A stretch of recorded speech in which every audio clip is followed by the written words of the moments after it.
we would like to talk a little bit about the interpretation machine inside your brain. We would like to talk a little bit about the interpretation machine inside the human program, which means inside the brain itself. Because we think that it's not possible to improve this world. We do not think that it is possible to improve humanity if we are not able or willing to see the interpretation machine inside our own brains. Because it is a fact that the interpretation machine inside our own brain is that which is responsible for practically everything of our troubles, of our problems, of the way that we conduct life in modern-day society. There is so much that we have not yet understood about the brain, about the way that the neurocircuitry is producing our experiences. The self, the human self, that which we experience as a self, is simply that. It is an experience. The self is an experience that is produced by the neurocircuitry in our brain. It's a product of how synapses interact and create experiences for us. It's very normal to lose our sense of self because the self is simply an experience. It is produced by the brain. When we see this, then we can come to final realization. We can come to understanding. We can come to the Buddha nature. We can come to that which is the truth. We can come to see that which is important to see, because we can see our own interpretation machine, and we can see the way that we attach to our own experiences and make these experiences as something that is real, something that exists. We think that the self exists because we experience it as real.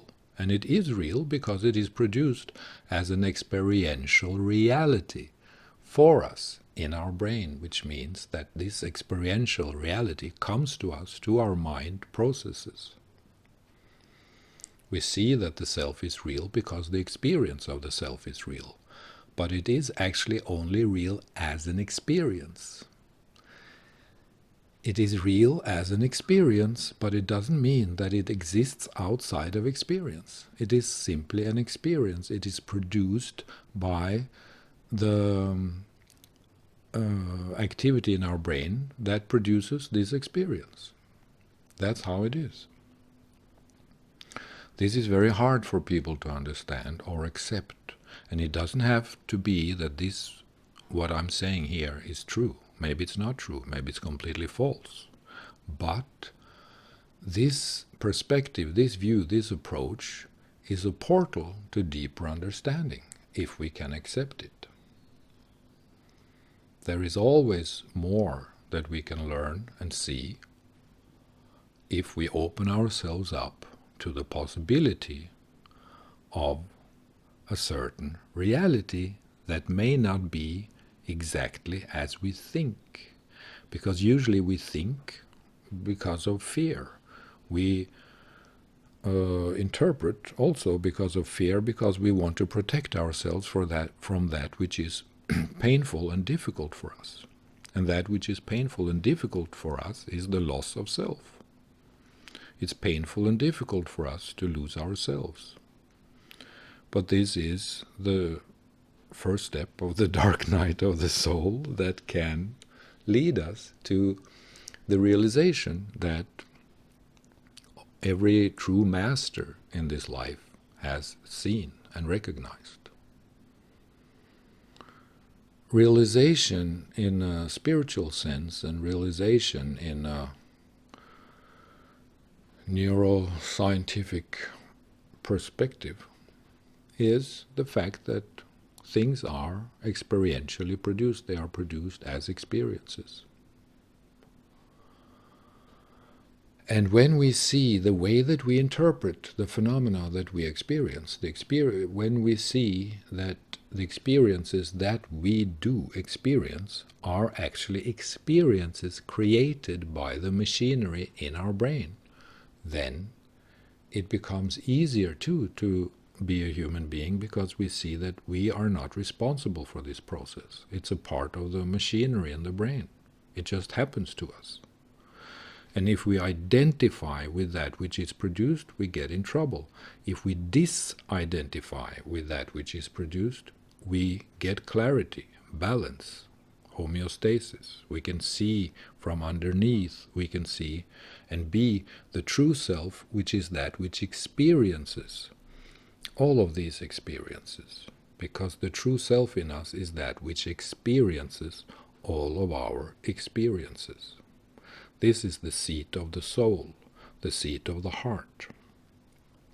It is not the seat of consciousness, because consciousness doesn't have a seat other than the brain activity itself.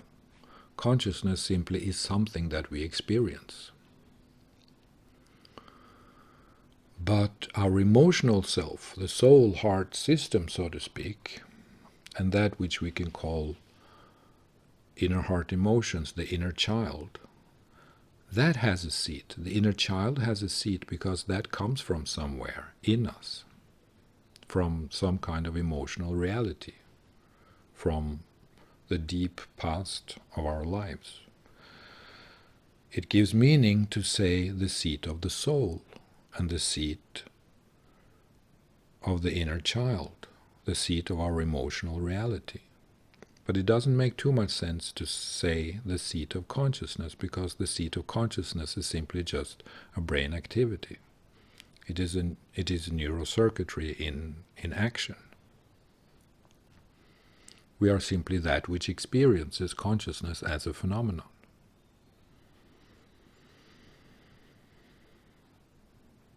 So we are that which experiences all of these things, and we are that which relates to our own experiences. Maybe this is a good definition. We are that which relates to our experiences. And this is subtle and sensitive and vulnerable, extremely vulnerable. And it should be allowed to be vulnerable, because that's what we are in our inner heart emotional states. The psychology that plays out for the inner child is something that happens to our innermost being, to the inner child. So the inner child is not that which plays out in the brain, but the inner child is that which experiences that which plays out in the brain, you could say. This may not be true. This may not be the real true model of human interior psychology, but it may give pointers to more understanding. It may give more clarity when it comes to how we can understand ourselves. And this is why we would like to see if we can see and appreciate the existence of the interpretation machine that lies at the core of our inner heart-brain circuitry, so to speak. The interpretation machine is that which produces our projections, in some sense. Maybe not completely, but it makes sense to say something like that, because it points to something that may be true for us. And we have much more knowledge of ourselves than we admit to ourselves, simply because we are afraid of truth. We are afraid of reality, because we are afraid to lose that which we have, and that which we have is just a memory. And that memory is a memory of self. It's a memory of meaning. It's a memory of that which gives us meaning and reassurance and a platform to live on. So we live in memory, and we live in that which consciousness is presenting to us through everything that we experience in our mind-brain system.